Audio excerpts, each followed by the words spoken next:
Lucas capítulo 15, quem encontrou, diga amém. Amém. Versículo 11 em diante. Vamos acompanhar a leitura. Lucas capítulo 15, versículo 11. A palavra fala, continuou. Quem estava aqui? Deixa eu só te explicar. Jesus aqui estava ministrando para um grupo de pessoas. Quem que eram essas pessoas? Publicanos e pecadores estavam ouvindo essa mensagem. E seus discípulos. Aqui é mais uma daquelas passagens, daqueles ensinos, daquelas pérolas de Jesus na sua palavra para as nossas vidas. Então Jesus ele estava ali e estava ao redor dele uma multidão. E essa multidão era de publicanos e pecadores. Pastor, como você pode falar? Lucas 15, versículo 1 fala dessa forma. Ó, aproximou-se Jesus, todos os publicanos e pecadores para ouvir. Então Jesus estava ali ministrando. Esse era um dos pontos principais do ministério de Jesus. Ministrar a palavra ao povo. E Jesus ele tinha algo assim precioso, porque ele falava a linguagem do povo. Ele era difícil dos escribas.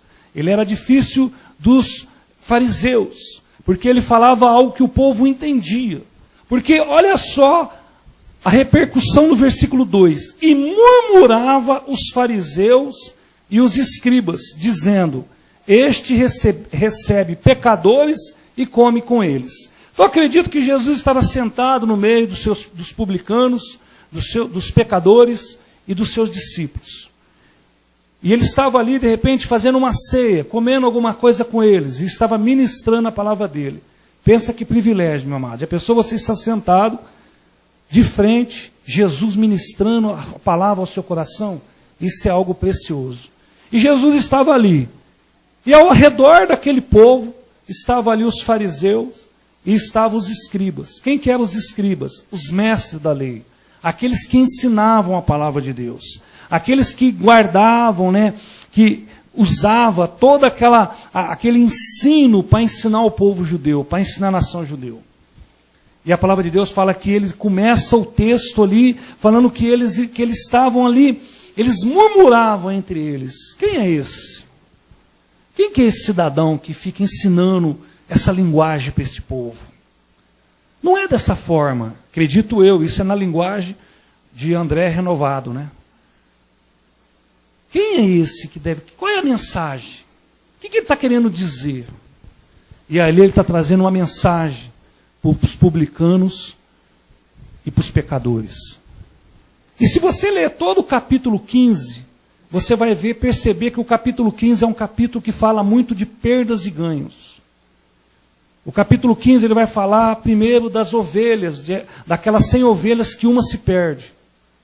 Dentro do capítulo 15 você vai encontrar aquela mulher que tinha 10 dracmas. E ela perde uma dentro da sua própria casa. Mas você vai ver que todas as parábolas de Jesus terminam em felicidade, em alegria, em encontro, em a bênção do Senhor naquele local. A parábola do filho pródigo, onde Jesus aqui, por isso que o versículo 11 começa na minha Bíblia, ele continuou ensinando. A palavra fala assim, certo homem tinha 2 filhos, ele começa a contar essa história. O mais moço deles disse ao pai, dá-me a parte dos bens que me cabe. E ele lhe repartiu os haveres. Versículo 13. Passando não muitos dias, o filho mais moço ajuntou tudo o que era seu, partiu para uma terra distante, e lá dissipou todos os seus bens, vivendo dissolutamente. A Bíblia NVI fala irresponsavelmente. Ele vivia irresponsavelmente. Versículo 14. Depois de ter consumido tudo, sobreveio àquele país uma grande fome, e ele começou a passar necessidade. Então ele foi e se agregou a um dos cidadãos daquela terra, e este o mandou para os seus campos a guardar porcos. Ali ele desejava fartar-se das alfarrabas que os porcos comiam, mas ninguém lhe dava nada. Então, caindo em si, disse, quantos trabalhadores do meu pai têm pão com fartura, e eu aqui morrendo de fome? Levantar-me-ei e irei com meu pai, e lhe direi, pai, pequei contra o céu e diante de ti. Já não sou digno de ser chamado teu filho. Trata-me como um dos teus trabalhadores. E levantou-se e foi para o seu pai. Vinha ele ainda longe, quando o seu pai o avistou. E compadecido dele, correndo, o abraçou e o beijou. E o filho lhe disse: Pai, pequei contra o céu e diante de ti. Já não sou digno de ser chamado teu filho. O pai, porém, disse aos servos: Trazei depressa a melhor roupa, vesti, põe nele um anel no dedo e sandália nos pés. Trazendo também, mata um novilho cevado, comamos e regozijamos, porque este meu filho estava morto e reviveu, estava perdido e foi achado. Comemos e regozijamos. Curve sua cabeça e vamos orar. Pai, nós te agradecemos por este culto. Obrigado por cada vida presente neste lugar. Obrigado por cada coração disposto a ouvir a tua palavra neste lugar. Obrigado porque a tua unção é poderosa. Obrigado porque o Senhor se faz presente. Obrigado, Deus, porque sentimos a tua paz neste lugar. E nós te agradecemos pelo privilégio de estarmos diante das grandezas do Senhor. Pai, fala ao coração da tua igreja. Responde, meu Pai amado, aqui os porquês de cada um, pelo poder do nome de Jesus. Pai, nos abençoa mesmo com a tua presença, com a unção de cura que há sobre este lugar. Eu creio que há uma unção de cura na alma. Há uma unção de cura, meu Pai, no corpo físico neste lugar. Há uma unção de cura no espírito, Deus. E o que o Senhor mais deseja é curar a tua igreja. Uma igreja curada, uma igreja restaurada, uma igreja avivada, uma igreja que marcha, uma igreja que avança pelo poder do nome de Jesus. Derrama sobre nós dessa unção de cura nesta noite. Deus, estamos, meu Pai, diante deste banquete. Hoje é a ceia do Senhor. Hoje, meu Pai amado, nós estamos comemorando uma festa diante das tuas grandezas nesta noite, em nome de Jesus. O que queremos, meu Pai, é que o Senhor delegue autoridade sobre as nossas vidas. E debaixo dessa autoridade nós mandamos daqui embora todo espírito maligno. Toda obra das trevas que não faz parte, que não tem parte no reino de Deus, sai deste lugar agora em nome de Jesus. E a única coisa que queremos é a tua graça, é o mover do teu espírito, é o agir do Senhor sobre as nossas vidas, em nome de Jesus. Amém, amém, amém. Olha para o seu irmão e fala: você tem nova chance.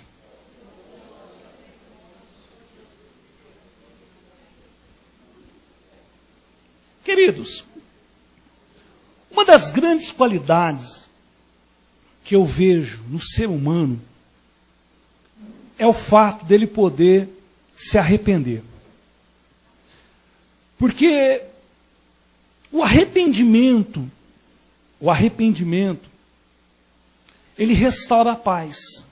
Você pode ver um casamento, quando ele não está muito legal, está ali o marido e a mulher meio de mal. Quando há um arrependimento, se restaura a paz naquele lar. O arrependimento, querido, ele traz crescimento. Você sabia que o arrependimento, ele te traz crescimento? Você, de repente, às vezes pode estar magoado com alguém, chateado com alguém. Olha para essa pessoa com raiva, com mágoa, chateada. E você fala: não, nem quero ver essa pessoa me magoa, me chateia.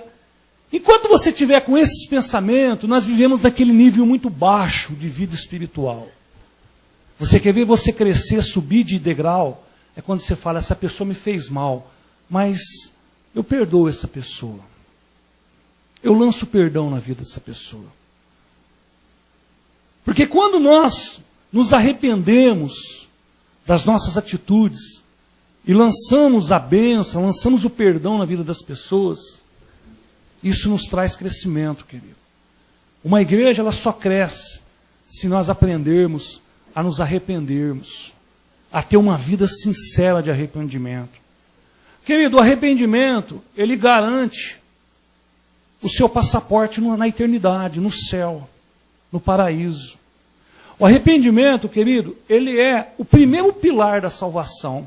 Por que você pode dizer isso, pastor? Por que é o primeiro pilar? Vou te explicar. Porque eu conheço muitas pessoas que têm fé.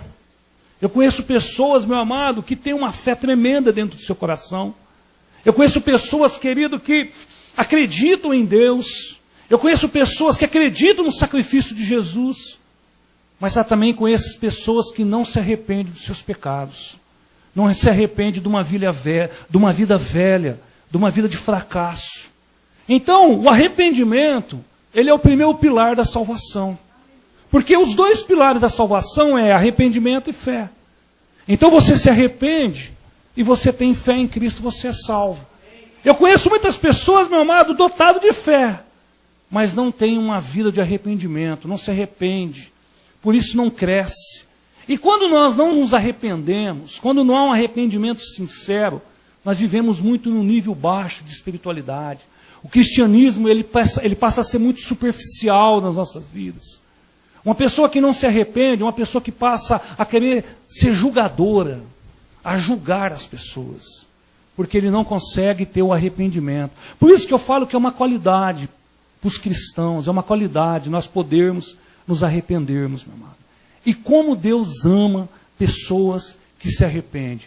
Querido, o Evangelho de Lucas, aqui no capítulo 15, ele começa essa afronta a Jesus. Jesus está ali ensinando a palavra de Deus, que era o ministério de Jesus, junto acompanhava os milagres que Jesus fazia. E ali estavam ali os fariseus, os escribas, oportunando, falando mal, se criticando Jesus. Mas Jesus não estava nem aí preocupado com os fariseus e com os escribas. Jesus estava preocupado com os publicanos e os pecadores. A maior preocupação de Jesus naquele momento, naquela roda, não era um púlpito, naquele momento ali com aquele povo, era o coração daqueles publicanos, daqueles pecadores que estavam ali. Porque Jesus sabia que tinha vindo para aquela classe de pessoas. Jesus tinha vindo para aquelas pessoas que se arrependiam. E se nós lermos, querido, essa passagem que nós lemos aqui, o foco dessa passagem, o ponto principal dessa passagem é arrependimento. Se você ler esses versículos que nós lemos aqui do 11 ao 24, o tema focado dessa passagem é quando o jovem se arrependeu da vida que estava levando. A palavra de Deus ali mostra que era um jovem e um pai muito rico, ele tinha 2 filhos. E eu quero aqui para que nós possamos entender que esse pai representa Deus nas nossas vidas. Esse pai é o nosso pai poderoso que está de braços abertos todos os dias esperando o arrependimento da sua igreja. É aqui. É esse pai. Mas esse pai também conta a vida de 2 filhos. Esses 2 filhos mostram 2 tipos, 2 categorias de pessoas. Eu não quero atentar para o filho mais velho, porque o filho mais velho, ele tinha comparação dos escribas e dos fariseus. Você leu todo o texto? Você viu quando ele foi acusar? Estive sempre com o senhor nunca matou. Vem agora esse seu filho aí, o senhor faz uma festa para ele. Sabe quem fazia isso? Os fariseus. Eles que ficavam ali criticando. Mas eu não quero me atentar ao filho mais velho, eu quero me atentar ao filho mais moço, uma classe que nos ensina uma lição muito grande, que tem que haver um arrependimento sincero nos nossos corações. O tema dessa noite, querido, ao contrário do tema da pastora, é o que perdemos quando não estamos na casa do Pai. Eu não estou falando de estar na presença de Deus. Eu não estou falando, querido, de você ter a sua intimidade com Deus. Eu estou falando do que nós perdemos quando nós não estamos na casa do Pai. Quando nós não estamos na casa daquele que nos ama, daquele que quer a nossa vida bem, daquele, meu amado, que se preocupa com as nossas vidas. Eu quero ver hoje, querido, algumas coisas que nós perdemos quando nós não estamos na presença de Deus, quando o nosso coração não está na presença de Deus, quando a sua vida, o seu intelecto, o seu pensamento não está sendo compartilhado com as coisas de Deus. Porque o maior grande erro hoje, não só do jovem, mas de muitas pessoas, é que o seu intelecto, os seus pensamentos se compartilham com muitas coisas mundanas e não dão espaço para as coisas de Deus. E se na sua cabeça, nos seus pensamentos, Deus não compartilhar dos seus pensamentos, querido, não queira que Deus compartilhe de toda a sua vida. Porque tem pessoa que quer Deus simplesmente na hora que precisa, mas não deixa Deus fazer parte da vida completa da vida dele. Então o que nós perdemos? Primeiro eu quero falar para você quem perde. Quem perde? Aquele que leva uma vida de irresponsabilidade. Antes de eu falar o que nós perdemos, eu quero falar quem perde. Aquele que leva uma vida brincando, uma vida de irresponsabilidade na presença das coisas de Deus. Aquele, querido, que ele dá muito ênfase às coisas mundanas, às coisas para essa vida, às coisas que aqui um dia vão se findar, vão ficar aqui, mas não se preocupa com a vida que vai vir depois. Não se preocupa com a vida espiritual, não se preocupa onde estar na presença de Deus. Se preocupa só com essa vida, querido. Esse aqui é quem perde. Quem leva uma vida de irresponsabilidade. Brinca com a vida espiritual como se fosse um videogame da vida. Hoje eu estou ganhando, amanhã estarei perdendo. E não se preocupa, porque eu desligo a tomada e posso começar tudo de novo. Querido, eu quero, com todo carinho, hoje é dia de Santa Ceia, que você abra o seu coração, e que você abra o seu coração e sua mente para que você possa, que o Espírito Santo possa trabalhar no seu coração. Que o tempo está acabando, querido. As coisas não está dando mais tempo de brincar. As coisas estão acontecendo muito rápido. E pode pegar muita gente de surpresa. Então, quem pode perder? Aquele que leva uma vida de irresponsabilidade. Por quê? Porque o irresponsável ele não sai da presença de Deus, meu amado. O responsável ele tem medo de sair para o mundo. Tem medo, meu amado, do pecado. Tem medo do inferno. O irresponsável tem medo de ir para o inferno. O irresponsável, meu amado, tem medo, querido. Sabe por que ele está na igreja? Porque ele tem medo. Ele não consegue nem ficar no mundo lá fora e nem aqui dentro. É aquele meio termo. Esse é o irresponsável. Mas sabe também quem perde? Os desobedientes. Que desobedece, que não obedece, que não conheceu um princípio que começa dentro das nossas casas. Honrar pai e mãe, obedecer. Quantos que tenham desobedecido, querido? E sabe onde começa? Dentro de casa. Porque você não nasceu um desobediente. Você não foi criado um desobediente. Sabe onde começou a entrar a desobediência no seu coração? Quando nós começamos a desobedecer as pessoas que nos gerou, as pessoas que nos colocou no mundo. Por isso que o apóstolo Paulo ele é tão rigoroso lá em Efésios, capítulo 6, versículo 1 e 2, que fala assim que honrar pai e mãe é o primeiro mandamento como promessa. Quer ir bem? Honra pai e mãe, obedeça pai e mãe. Sabe quem perde? Os desobedientes que perdem, os irresponsáveis perdem. E sabe quem perde também? Aqueles que não dão valor.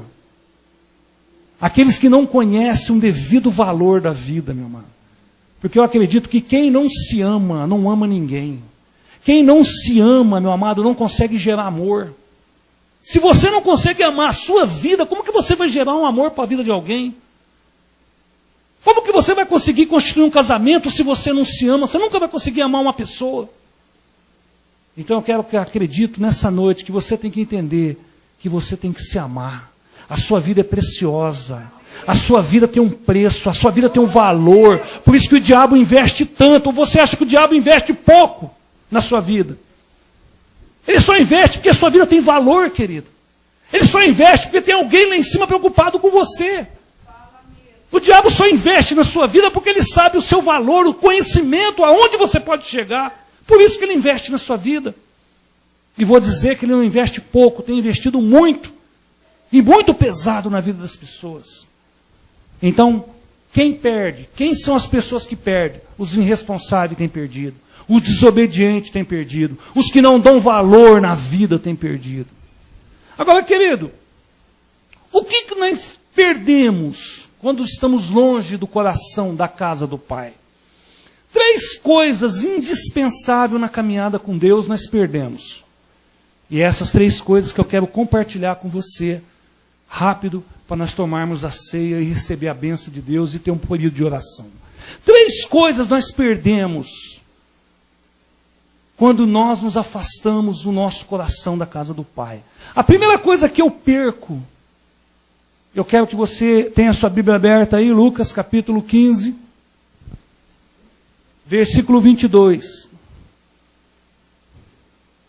Deixa a sua Bíblia aberta aí, vamos acompanhar. Lucas capítulo 15, versículo 22, fala assim, ó, o pai, porém, disse aos servos, trazei depressa a melhor roupa. Eu falei para você que o pai aqui é Deus.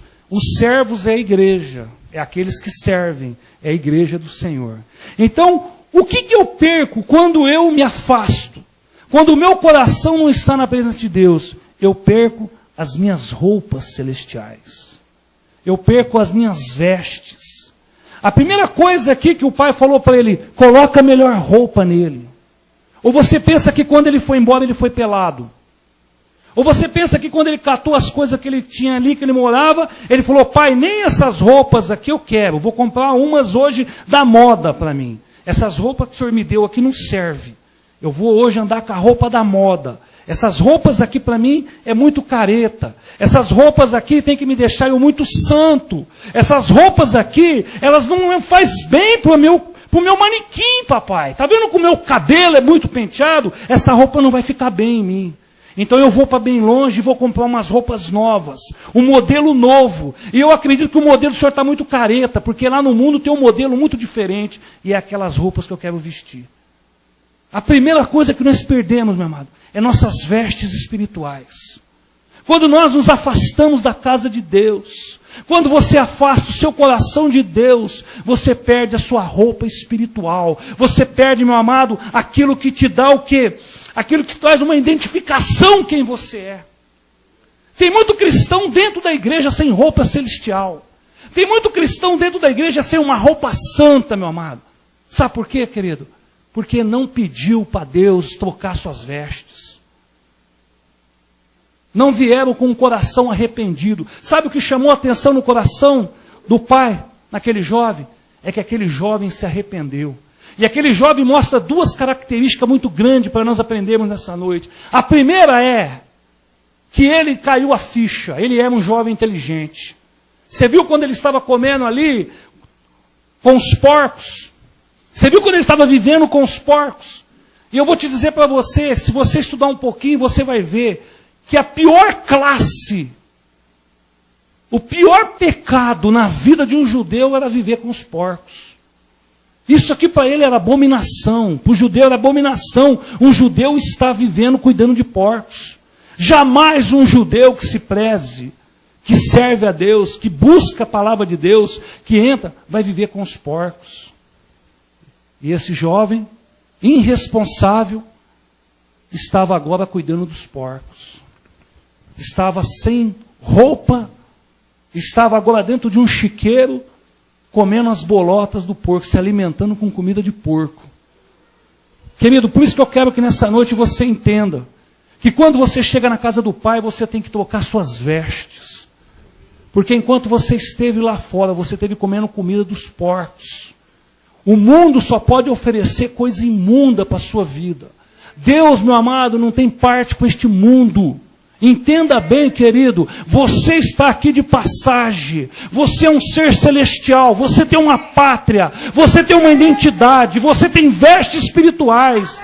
Por isso que nós não podemos compactuar com este mundo. As pessoas hoje, querido, estão vivendo num nível baixo. Estão vivendo, meu amado, numa pior pecado, na pior destruição da humanidade. Estão acabando com as suas próprias vidas. Então, o que nós perdemos quando nós nos afastamos? As nossas vestes espirituais, as nossas roupas.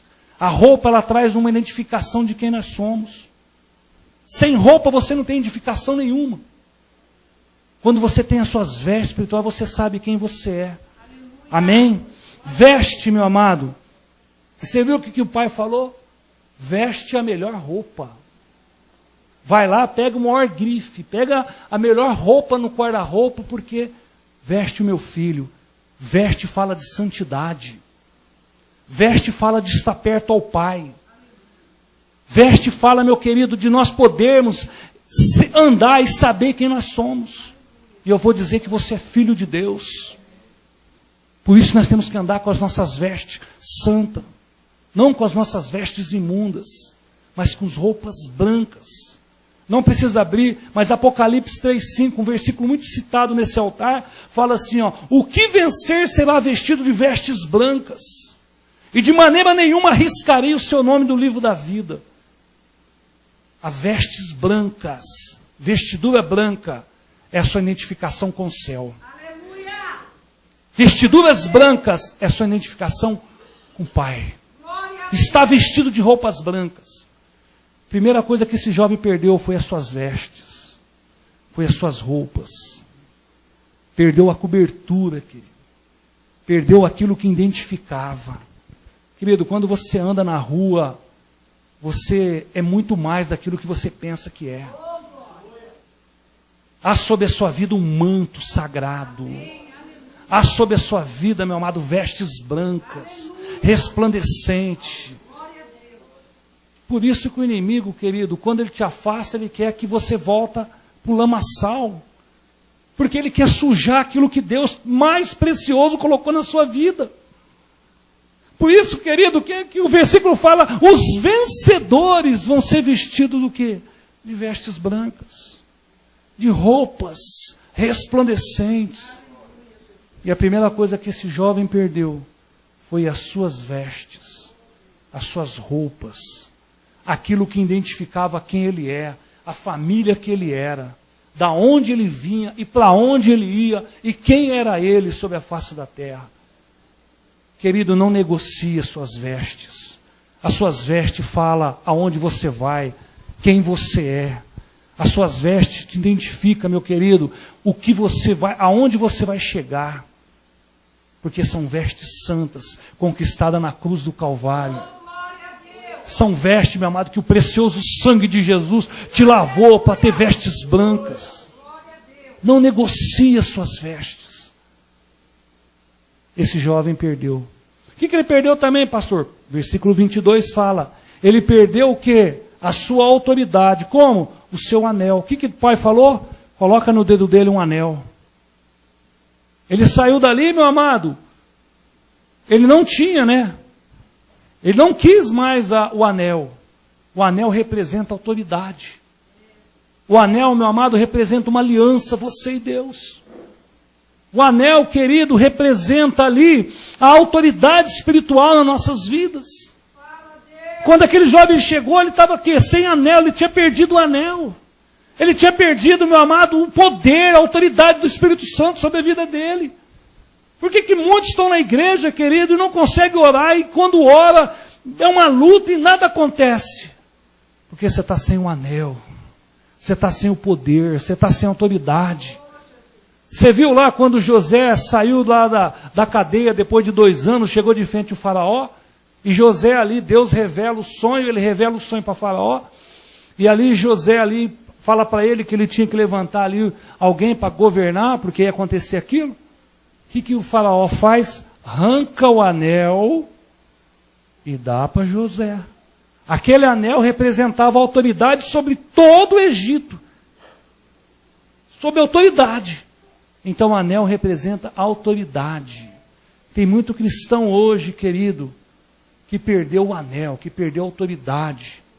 Não consegue mais ter o poder do Espírito Santo sobre a sua vida. Não consegue mais orar, não consegue sentir um arrepio, não consegue falar em línguas, não consegue ler a Bíblia, não consegue, meu amado, interceder por ninguém. Porque não tem autoridade, querido. Por quê? Porque quando nós nos afastamos da casa do Pai, a primeira coisa que nós perdemos é a autoridade. A primeira coisa que nós negociamos e empenhoramos é o anel. Está lá, empenhora o anel lá, para mim poder ficar devendo. Esse jovem, ele perdeu o anel, algo, né, a marca. O anel, ele representa a autoridade. O anel representa a identificação de filho. O anel representa a aliança. O anel representa a marca da promessa. Amém? Sabe o que vai dizer lá em 1 Pedro 2,9? Mas vós sois geração eleita, sacerdócio real. Sabe o que é um sacerdócio real, querido? Sacerdócio real é um príncipe. Sacerdócio real. Quem que é o rei? O Pai. Ele é o nosso rei. Se eu sou filho do rei, o que eu sou? Príncipe. Mas eu só posso ser príncipe se há um anel no meu dedo. Se há um anel no meu dedo, tem como alguém me olhar e falar, aquele ali é filho do príncipe. Aquele é príncipe, é filho do rei. Olha o anel. O anel identifica. O anel é a marca da promessa. Olha o anel que está no dedo dele. O anel, olha o anel do Pai. Olha as características do anel do Pai. O anel característica isso. E você viu o que esse jovem tinha perdido? O anel. O que o pai falou? coloca logo um anel da família. Porque se ele não colocasse aquele anel, ele ia aquilo que ele tinha declarado.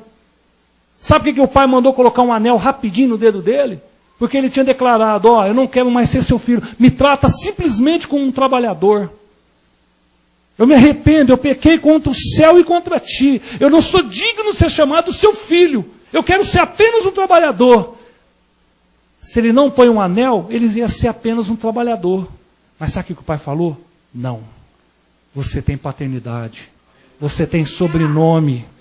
Coloca um anel para ele ser diferente de todo mundo. E todo mundo olhar para ele e saber que é autoridade na vida dele. E todo mundo olhar para ele e saber que ele é sacerdócio real. Ele é príncipe. Ele manda neste lugar também. Isso que ele tinha perdido. Um anel. E tem muitos hoje que perderam o seu anel, querido. Perderam as suas vestiduras brancas. Perderam as suas roupas celestiais. Não tem mais uma roupa, não tem mais santidade. E tem perdido o anel, poder de Deus. E o que ele perdeu também, querido? Ele perdeu as suas sandálias. Ele perdeu, querido, a sandália, ela caracterizava, ela diferenciava uma pessoa livre de uma pessoa escrava. Só os escravos andavam descalços. Quem era livre, meu amado, quem tinha casa, tinha nome, tinha uma família, tinha uma sandália nos pés. E quando ele chegou, como que ele chegou? Descalço. Sabe qual era a condição dele quando ele chegou diante do pai? Escravo. Escravo do quê? Escravo desses desejos malignos. Escravo, meu amado, do pecado. Escravo dos vícios. Escravo, meu amado, da ira. Escravo da revolta. Escravo da soberba. Tem muita gente que é escravo da soberba. Não se arrepende. Mas o foco dessa mensagem é arrependimento. Quero que você entenda isso. Esse jovem, querido, quando Deus olhou, quando ele chegou diante do pai com o coração arrependido, a primeira coisa que o pai falou, troca as vestes, põe veste, é a melhor veste. Põe um anel no dedo dele, mas põe sandálias. Porque ele está parecendo um escravo. Ele veio na condição de escravo. E você sabia que um dia nós chegamos diante de Deus nessa condição? Você sabia, querido, que um dia antes de você levantar suas mãos para aceitar o único suficiente da sua vida, você é um escravo. Viemos do mundo escravizado, querido. Viemos do mundo escravo às drogas, aos vícios, ao pecado. Viemos dessa forma diante de Deus. Mas graças a Deus, o dia que eu levantei minhas mãos, naquele momento, houve sandália nos meus pés. Houve sandália nos meus pés. Amém, querido? Sandália fala de proteção. Sabia que sandália fala de proteção? Sandália fala, meu amado, de você pisar neste mundo, mas não ser deste mundo. Você já parou para pensar nisso? A sandália nos seus pés, querido, espiritual. Você anda sobre a face da terra. Você vai aonde você quiser, mas você não pertence a este mundo, porque você não é escravo deste mundo. O que a palavra de Deus fala, querido? A palavra fala que a planta dos meus pés, onde eu pisar a planta dos meus pés, eu tomei por herança. Não é isso que a palavra de Deus fala? Na onde que eu pisar a planta dos meus pés, não tomo por herança? Mas tem muito cristão hoje, descalço, pegando a herança deste mundo, porque estão escravos neste mundo, estão pisando a planta dos pés no pecado, e estão ganhando de herança a vida pecaminosa que estão. É a planta dos pés que estão pisando. O inimigo não é bobo, por isso que ele quer que você fique descalço, porque longe dos caminhos do Senhor, você se torna escravo, descalço na presença de Deus. Amém? As sandálias, meu amado, ela nos diferencia. A sandália, ela nos coloca mesmo a proteção nos nossos pés. O Salmo 119, versículo 5 fala: lâmpada para os meus pés é a tua palavra, e luz para o meu caminho. A lâmpada, a palavra de Deus, nos separa deste mundo. A palavra de Deus, meu amado, que nos faz conhecer a verdade. Quando nós conhecemos a verdade, nós somos libertos. Conhecereis a verdade vos... Por quê? Porque é a palavra de Deus. Porque é aquilo que me protege. É aquilo que me garante vida. É aquilo, meu amado, que me garante na promessa. É aquilo que me garante roupa santa, santidade de Deus. É aquilo que me garante um anel no dedo de santidade, sacerdócio real.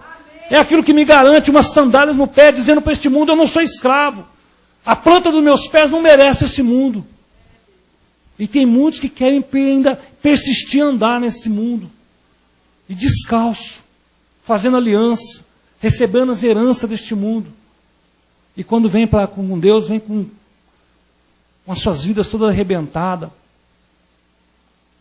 Mas, querido, o foco dessa mensagem é um arrependimento sincero. Deus, Ele tem algo muito grande para as nossas vidas, para essa igreja. Eu não tenho dúvida disso, eu acredito nisso. Que Deus tem algo muito grande para as nossas vidas. Por isso que Deus cobra, meu amado. E graças a Deus porque Ele cobra. Porque Ele quer uma igreja mesmo santa. Ele quer uma igreja, meu amado, que faz. Ele quer uma igreja que opera. Ele quer uma igreja que Ele tem prazer de se manifestar. E você é a igreja do Senhor Jesus, querido. Nós temos que ter o prazer da manifestação de Deus. Você tem que, meu amado, aonde andar, manifestar a glória do Senhor. Por isso que o inimigo investe tanto na sua vida. Por isso que ele quer que você anda tão longe da casa do Pai. Por isso que ele quer, meu querido, que você anda sem as suas roupas celestiais. Por isso que ele quer que você anda sem o seu anel. Por isso que ele quer que você anda descalço, não anda com as sandálias. Porque ele quer acabar com a sua vida, querido. Entenda bem isso.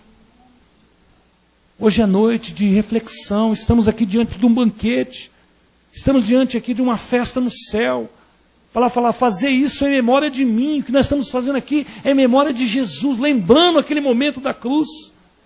E se eu te perguntar, o que esse momento tem valido na sua vida? O que aquele momento de sofrimento de Jesus valeu na sua vida? Quando participamos de um banquete desse, às vezes não discernimos o corpo de Cristo. Por isso que o apóstolo Paulo ensina que muitos estão doentes, muitos até dormem. Porque não discernem, não sabem discernir esse momento. E comem como se fosse um pedaço de pão e bebem o vinho como se fosse algo para poder fazer um rito. Se você estiver tomando ceia para fazer um rito na sua vida, querido, é a única hora que eu vou falar para você, não faça isso. É de nós nos refletirmos. Esse momento aqui foi um momento sagrado na minha vida, libertação da minha vida e da sua vida. Por isso nós temos que tratar esse momento com muito amor e muito carinho. Amém? Glória a Deus. Concluindo. Agora eu quero que você volte para o versículo 20. Vamos concluir, porque hoje... Versículo 20 fala assim, ó. Versículo 20 fala: E levantou-se e foi para o seu pai, vindo ele ainda de longe, e quando o seu pai o avistou e compadecido dele, correu, o abraçou e o beijou. Querido, o que eu quero que você entenda nessa noite, que ainda nós temos essa oportunidade aqui. Essa oportunidade aqui do versículo 20 ainda acontece nas nossas vidas enquanto ainda respiramos. Essa verdade aqui do versículo 20, ela só não pode mais acontecer na sua vida se você não respirar mais. Mas faz dessa forma, ó. Respira o ar que Deus habita. Se você ainda respira, querido, esse versículo 20 continua ainda a valer na sua vida. E a palavra de Deus fala o quê? Fala que a nossa atitude, a atitude daquele jovem, a atitude, qual foi a atitude dele? Primeiro, reconhecer que errou. Essa foi a primeira atitude. Realmente eu errei. Eu chutei o balde. Eu estava na casa do meu pai. Eu tinha de tudo, de coisas boas. O melhor dessa vida era para mim. Aí eu quis dar uma de bom, achando que eu era o tal. Pedi minha riqueza, catei e vim. Então, o foco da mensagem é justamente aqui. Que ele abriu seus olhos. Espera aí, eu errei. E você viu que ele chegou diante do pai dele, e ele não falou assim, ó, pai, eu pequei, o senhor me perdoa? Ele falou: pequei contra os céus, eu pequei contra Deus e contra ti. Então, querido, a primeira atitude desse jovem é que ele entendeu que a vida que ele estava levando não era para ele, que ele já estava cansado daquela vida. Mas a segunda atitude que chamou a atenção do pai, a atitude de ir até o pai. Tem muitas pessoas que se arrependem dos seus pecados. Tem muitas pessoas, querido, que tem uma tristeza quando peca. O que falta é a atitude de ir até o pai. O que está faltando é a atitude nossa de reconhecer que nós precisamos de perdão nessa noite. Que eu preciso me arrepender nessa noite. Que eu preciso verdadeiramente rasgar meu coração para poder voltar a ter de novo os privilégios de Deus do céu sobre a minha vida. Agora, a atitude desse jovem mostra a atitude do pai. Porque o que o pai fez? Primeiro, avistou de longe. Primeiro o pai viu ele. O que eu quero que você entenda, querido, que quando o nosso coração anda longe de Deus, os olhos de Deus continuam sobre a sua vida. Quando você está longe da casa do Pai, os olhos de Deus continuam sobre a sua vida. Ele continua te vendo. Você não vê. O pecado te tornou um abismo entre você e Deus. Mas Deus continua te vendo. A palavra fala que os olhos de Deus estão sobre toda a terra. Então, o que eu quero que você entenda é que os olhos de Deus estão sobre a sua vida, querido. Está faltando o quê? Uma atitude nossa nessa noite. De verdadeiramente ter um coração arrependido diante de Deus, de mudar de vida e abandonar o pecado. De verdadeiramente, meu amado, tirar algo tão difícil que tem nos destruído nessa vida chamado pecado, que tem nos levado para o buraco. É nessa noite um arrependimento sincero. O que o Pai espera nessa noite é um arrependimento sincero, porque quando você pegar esse pão e pegar esse vinho, os olhos de Deus estão sobre a sua vida. E como que nós estamos tomando dessa forma? Qual é o jeito que eu estou tomando? Aí você fala: pastor, o senhor não conhece o meu pecado? Eu vou te falar: eu não conheço o seu pecado, graças a Deus. Mas conheço o tamanho do seu Deus. Ele é muito maior na sua vida. Ele é muito maior, querido, de que você ficar escravo desse pecado. Deus é muito maior na sua vida. Não abre mão disso. Deus é muito maior que esse pecado que você carrega. E o que falta nessa noite? Atitude, verdadeiramente abrir meu coração. Então, a primeira atitude do Pai é o quê? Que Ele nos olha, que Ele nos vê. Segundo, que Ele me ama. Olha como que eu sou amado de Deus. Olha o que o versículo fala, ó. O versículo 20 fala assim, ó. E vendo ele ainda quando o seu pai avistou de longe, e compadeceu-se dele. Você sabia que o compadecer não é ter dó. O compadecer é te amar. Deus não tem dó de você. O pai podia falar assim, ó, nossa, lá vem meu filho, tadinho, tem até dó dele, ó. Vive levantando e caindo. Olha lá, ó, não dá conta de ficar na minha presença. É escravo do pecado. Deus não te vê dessa forma. Deus não te olha com dó. Deus compadece de você porque Ele te ama. A sua vida tem valor. Porque você é precioso para Deus. Então, meu amado, tira isso que Deus tem dó de você, que Deus não tem dó de você, não. Para de pensar isso. Deus, Ele te ama. Ele não tem dó de você, Ele te ama. Ele não fica brincando com o seu altos e baixos, não, querido. Isso fere o coração de Deus. Ele te ama pelo que você é, não pelo que você pode proporcionar, não pelo que você pode dar. Para de tirar esse jugo. Se eu não orar 5 horas, eu não agrado Deus. Não vamos nunca conseguir agradar Deus. Somos falhos, somos pecadores. Não vamos conseguir chegar a esse ponto, querido. Mas Deus se compadece de nós porque Ele nos ama.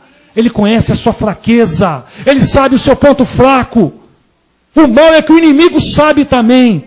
Mas põe o seu ponto fraco na mão de Deus para que você se torne forte com Ele. Para que você vença com Ele. O pai olhou de longe compadeceu. O que o pai fez também? Correu ao encontro dele. Nessa noite, o Espírito Santo quer correr para cima da sua vida. Nessa noite, o Espírito Santo, meu, quer te encharcar. Nessa noite, o Espírito Santo quer transbordar na sua vida. Nessa noite, ele quer você orando em línguas, quer você falando com ele, ele quer trazer um arrepio, ele quer trazer você numa dimensão diferente. Porque ele corre, porque ele te ama. E quando ele nos abraça, porque ele nos protege. Olha o que o pai fez. Amado, ele vinha aqui, ele não tinha se arrependido. Ele vinha aqui no pensamento de se arrepender. O pai viu ele de longe, se compadeceu dele, correu atrás dele e abraçou, porque o pai protege o filho. E o Espírito Santo nessa noite, ele quer te abraçar. Ele quer falar para ele quer falar que ele é mais na sua vida.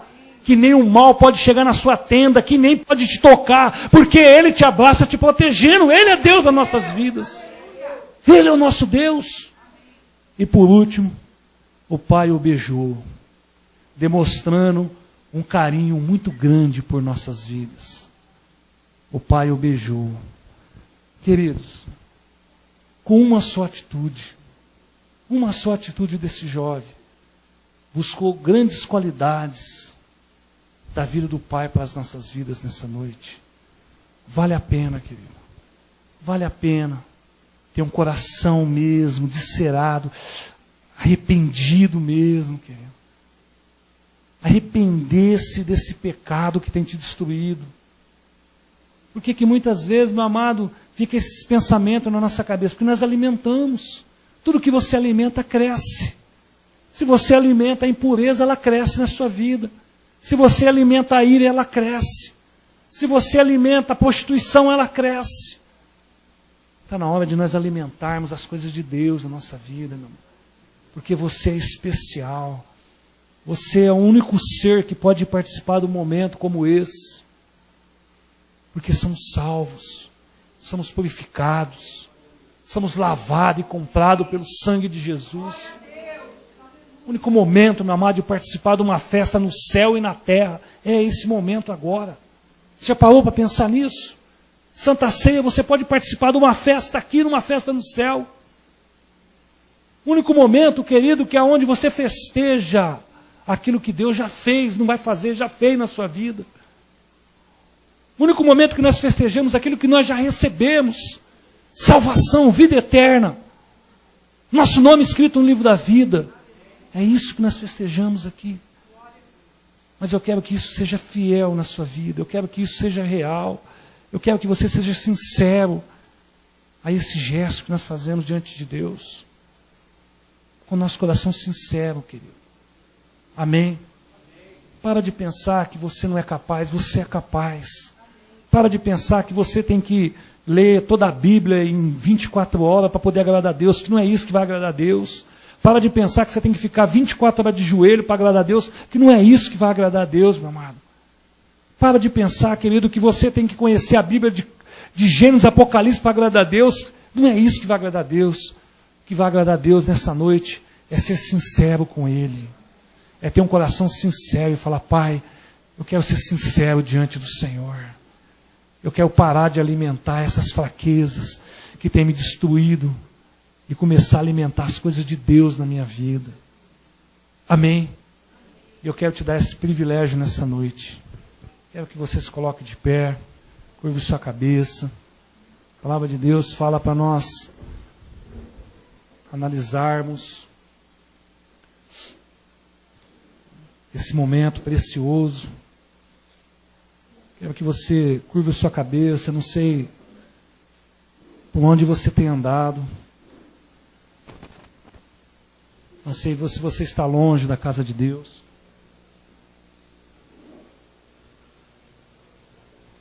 Mas se você está aqui nessa noite é porque Deus te ama muito. Curve sua cabeça, querido. Vê o que está faltando na sua vida nessa noite. É vestes celestiais. Aquele jovem perdeu as vestes celestiais. É um anel no dedo. Perdeu a autoridade. Não consegue mais ter autoridade. Perdeu as sandálias. Não consegue mais ter um compromisso com a palavra de Deus. não consegue viver as promessas. Medite na letra dessa música. Eu não queria que você não cantasse. Olha o que essa música ministra nos nossos corações.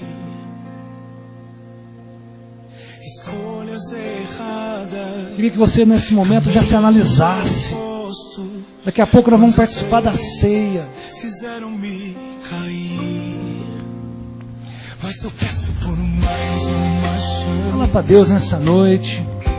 Fala que você não é super. Que você precisa de mais uma chance nessa noite. Que ainda você respira. Fala para Deus nessa noite trocar suas vestes. Fala para Deus, meu amado. Pede para colocar vestes santas. Eu não vou parar de acreditar. Pede nessa noite para você ter uma aliança com o Pai de novo. Quanto tempo faz que você não tem uma aliança com Deus? Uma aliança não só dentro da igreja, mas uma aliança onde você está. Quanto tempo faz, meu amado, que você não faz da sua casa um altar para Deus? Quanto tempo faz, querido, que você não faz dos seus bens coisas santificadas a Deus? Pede nessa noite. Não perde essa oportunidade, não. Nós vamos participar do banquete, de uma festa no céu, de uma festa aqui na terra. Pede para Deus. Oh Deus, Pai, em nome de Jesus.